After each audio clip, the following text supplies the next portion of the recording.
خبر شامل کرتے ہیں کوٹ ادو سے۔ تھانہ سٹی کی بڑی کارروائی، 10 روز میں چوری کی بڑی واردات ٹریس کر کے نقب زنی گینگ گرفتار کر لیا گیا ہے۔ 9 لاکھ مالیت کے 36 موبائل فونز برآمد کر لیے گئے۔ ڈی پی او محمد حسن اقبال کی پولیس ٹیم کو شاباش۔ اس حوالے سے مزید تفصیلات جانتے ہیں کوٹ ادو سے باقر حسین کی اس رپورٹ میں۔ جی بالکل، کوٹ ادو ڈی ایس پی کی سربراہی میں پولیس تھانہ سٹی کوٹ ادو کے S H O Abdul Karim Khan Khosa نے پولیس ٹیم کے ہمراہ چور گینگ کے خلاف بڑی کارروائی کرتے ہوئے 36 موبائل فونز جن کی کل مالیت 9 لاکھ روپے بتائی جا رہی ہے، برآمد کر لیے۔ ایس ایچ او کے مطابق 10 روز قبل چور دیوار کا سوراخ کر کے موبائل کی دکان سے 9 لاکھ مالیت کے موبائل فون چرا لیے۔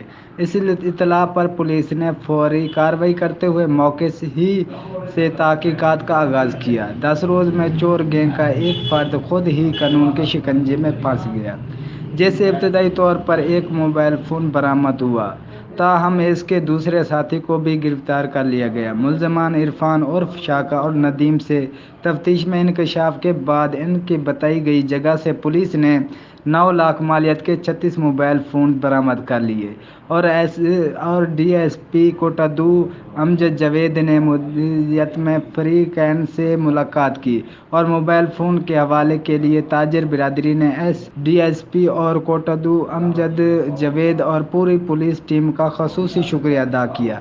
ڈی پی او محمد حسن اقبال کا پولیس ٹیم کو کہنا تھا کہ انہیں ان جیسے پولیس افسران پر فخر ہے جو شہریوں کی جان و مال کے تحفظ کے لیے عملی اقدامات کرتے ہیں۔ جی